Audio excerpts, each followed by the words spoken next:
Hi everyone and welcome to today's video. Today I'm reviewing a pen and this pen is from the brand Italix. It is the Italix Chaplain's Tankard.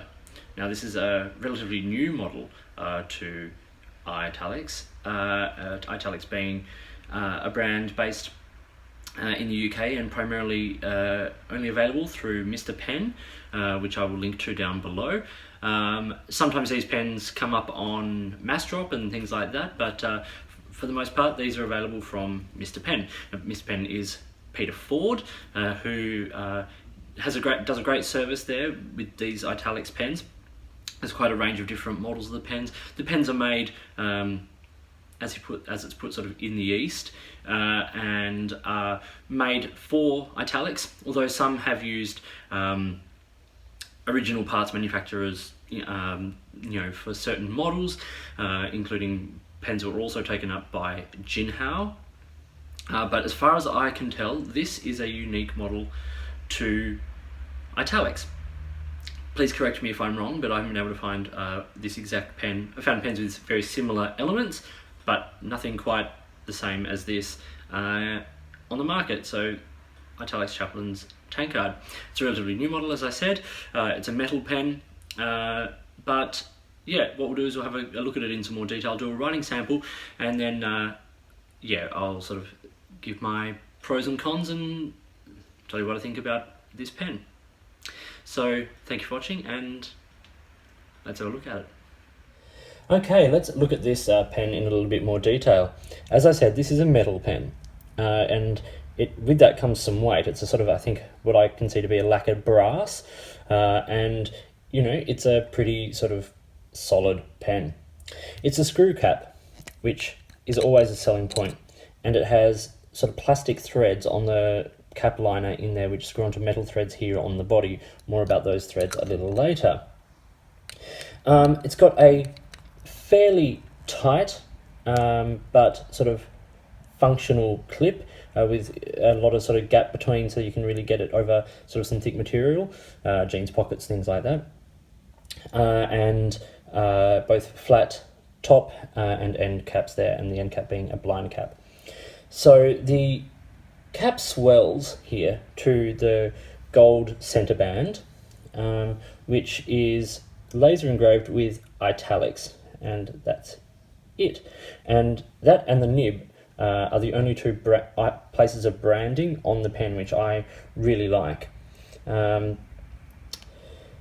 So yes, and then the barrel of the pen is straight, as you can see, before it tapers there towards this blind cap, which reveals a captive converter filling system, which I've got to admit I'm not a huge fan of.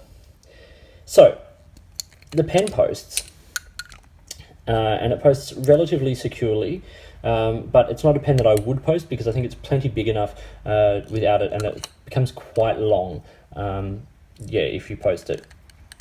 It's got a good length section, and these threads are very smooth, so you don't feel them at all. The section has a slight hourglass sort of shape to it, tapers and then flares just towards the end, and it's made of, I think it's plastic, and at the end of the section here, between the threads in the section, is where it unscrews on plastic threads again, to reveal the converter with its little knob there on the end, which allows it to be operated from the other end of the pen. As I said, the branding on this pen is only on the cap band there, and also on the nib, as you can see there. Italix laser engraved on a fairly generic nib. So this pen is a fairly straightforward and, well, classic design. There's nothing sort of particularly inventive or new about the pen, and there are certainly elements of this pen that are visible on many other brands as well. So that's, it's not a unique pen, but at this price point and with this build quality, it's pretty good. Now let's talk about the nib. So as I showed you, it's a fairly generic nib. It's a two-tone gold and silver plated nib there, well, coloured nib with Italic printed on it, and it's a number 6 nib. I have two of these actually, I have one here which is the ground to be a medium italic, and then I have a sort of more standard medium nib here as well, and both perform pretty well indeed. As far as I can tell, what Peter at Mr. Pen does is that he gets sort of standard medium nibs and grinds them. So the range of nibs for these pens is actually really huge. You know, very fine nibs, and also a lot of italic variations, including oblique nibs, which I have on another pen, one of his right-footed oblique nibs, which will be coming up in a review in a couple of weeks. And you know, that sort of, he grinds the nibs beautifully. They're super smooth, they perform well, they're nice and sort of have good nice flow, they're not dry nibs. So it's a really interesting service, and the price to get those nibs is really reasonable. And pens at this price point have a range of nibs like this, including things like the right-footed oblique, which you just don't get anywhere. It's nice to be able to get them on pens that really cost very, very little. So, continuing on about the pen. It is a cartridge converter pen, as you said, so, you know, I'm not sure if it takes international standard, but I would be surprised if it didn't. But as it's sort of that sort of captive system, I filled it without checking to put a cartridge in it or anything like that, and it came with a converter, which is really great value. Now, I have to admit, I'm not a huge fan of captive converter pens. This method of filling, where you take the pen and you take off the blind cap there and you dip that into the bottle, and then you turn the end of the converter here, not being able to see any way of how much ink you're getting, just feels like a bit of a, well, myself, I'd rather just unscrew the body of the pen here and then fill with the converter so you can see how much ink you're going to get in, and it helps you know if you're getting a decent fill on the pen or not. And really, the step of doing that is not much different. So I'm not really sure what the advantage of having a captive converter is, other than trying to make it out to be more like a piston filling pen, which, and obviously at a lower price point. So maybe that's the point. But in terms of functionality, I'm not seeing any huge advantage really. Let's talk about the size of these pens now. It's not a small pen.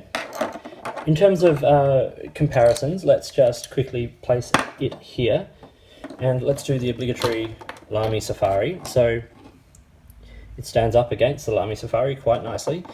Here is a TWSBI Eco. Another Italix pen, the Parsons Essential here. Once again, not a small pen, very different shape. Of course, I'll put those two next to each other for the sake of the exercise. And then the final pen I want to place here is one that I actually think it compares to in a lot of ways, but is at a much lower price point again, and that is the Jinhao X450. Now, obviously with the X450, you can't get the range of nibs, but there's no reasons why you couldn't buy a nib from a person like Mr. Pen and have that nib and put that nib into the Jinhao and still make it at a relatively sort of competitive price point. So the size and measurements of the Italix Chaplin's Tankard are: capped, it's 138 millimeters. Uncapped, it's 124, and I do think that's a pretty good size and more than comfortable to write with unposted. And posted, it's about 166 to 167, but it does put the balance off. The weight of the pen is, as I said, it's not a small or light pen, it's around 40 grams, and 17 of that is in the cap and 23 in the body. So, yeah, not a small pen. The ink capacity, as it's a converter, is sort of the standard 0.7 to 0.8 milliliters. Okay, time for a quick writing sample. So I've got both of these inked with KWZ Standard Blue Black, which is a lovely ink. I actually think it's an awesome ink. And I'm going to write with each pen very quickly and just do a very short writing sample, just so you can see the pens in action. So let's start here with the medium. So this is the standard medium nib, and we have here the Italix, Chaplains, Tankard. This is the regular medium nib, and the ink is KWZ standard blue black. So let's just do the quick sentence.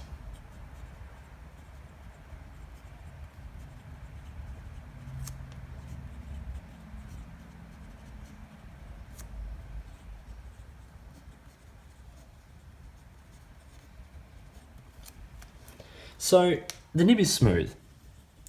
I wouldn't say it's the smoothest nib, but it's certainly much smoother than a lot of others that I've tried, including especially things like, you know, the Pen BBS nibs.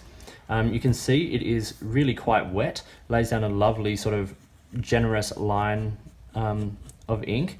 Although there does tend to sometimes be a slight sort of sweet spot on the nib where it does write a little bit drier depending on the angle that you are writing at. But there's a nice sort of hint of feedback on the nib, which just lets you know that the pen is on the page. Line variation, obviously there's no natural line variation, it is a round nib, and if you push down you can get a little bit more ink out, but it sort of just makes it a wetter line, not necessarily a flexed line there. Reverse writing is actually pretty good. I have a feeling it would dry out fairly quickly, but you can get a few words out if you needed to. And it is, considerably drier, of course. Now, in terms of the right-handed writing experience,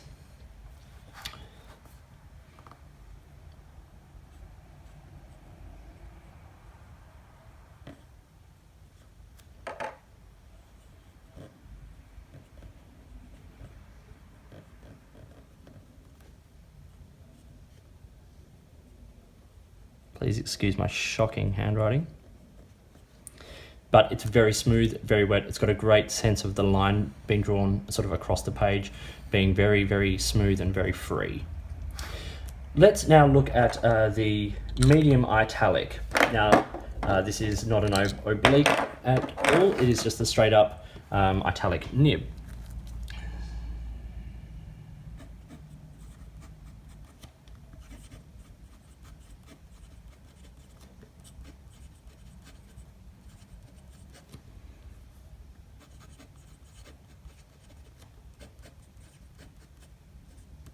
So you can see once again, very, very wet.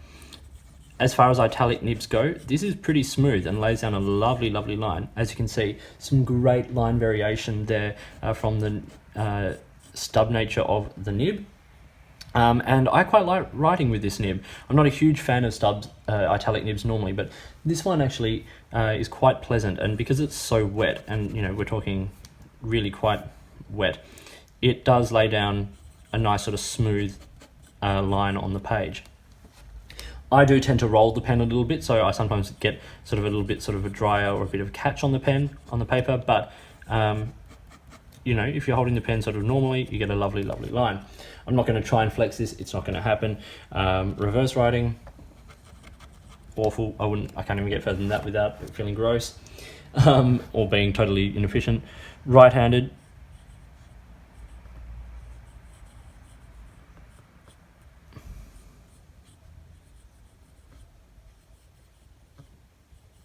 it's incredibly smooth and the line variation is really, really lovely.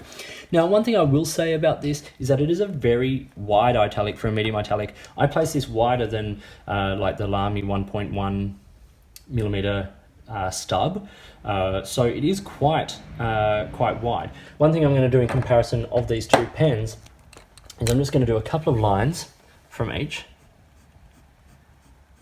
and here is the italic, and then I'm just going to hold it up to a ruler here, just so you can get a sense of just how wide that line is. So that's that ruler is in millimeters, so you can definitely see there that that's a pretty sort of decent sort of line width on the italic nib, and the medium Sort of comes in, I suppose, around about a 0.5 to 0.7, but that's at least that's at least a millimeter of actual line on the page. So let's sum up these pens, very quickly. It's not an exciting pen, but it is a good pen, and it is excellent value. Pros of this pen are, of course, the value and the nib range. You get a huge range of nibs. The pen is solid. It's metal. It feels very solid and very secure in the hand. It doesn't feel flimsy or cheap at all. The weight. Now, the weight is going to be a pro and a con. Obviously, some people this pen will be too heavy. Some people this pen will feel just right in their hand. Another pro is that it's a good size. And the balance is pretty good, especially when it's not posted. When it's posted, it gets a little bit back heavy, but when it's not posted, the balance is really lovely and sits very nicely and heavily in the hand. Now, the cons of this pen, well, the threads. There's like this little point where they sort of catch. They're not the smoothest threads on the market, and certainly not, when you think of, obviously, the much more expensive pens, but even things like the TWSBI Eco with those threads, this doesn't feel quite as nice to sort of use. And also, for me, a big con is the captive converter. I just don't like it. I think it's a waste. It's not an efficient method of filling the pen, and to check if you've got ink, you've got to unscrew it anyway. So if that's for you, then that's great, but for me, I'm not a fan. So, quick summary. Overall, it's a good pen. But what makes this pen special are the nibs you can get with it. Go to the Mr.Pen website, check out the nib range, and you can see here, these nibs write smooth and wet, put down a great line of ink. So, at this price point, that is the selling point. These nibs are fantastic. He does an amazing job. Well, that was the Chaplin's Tankard from Italix. A really interesting pen. Not a perfect pen, but for the price, at the price point, quite a reasonable sort of pen, and well made, and with some of these nibs that Peter is able to offer through his grinding service there, a very interesting pen. Thank you for watching. I hope you found this video useful. If you did, please give it a thumbs up and subscribe to the channel. Hit the notifications button if you want to stay up to date with the videos that I produce. Please feel free to get in touch using any of the platforms listed below. You can find me on Instagram or Twitter at @the_offstage_me. Please get in touch if there are products you think I should be looking at, or if you've got any questions. And also, if there's a way you'd like to support this channel, get in touch and let's see what we can do. In the meantime, enjoy your pens, enjoy writing, and I'll talk to you later.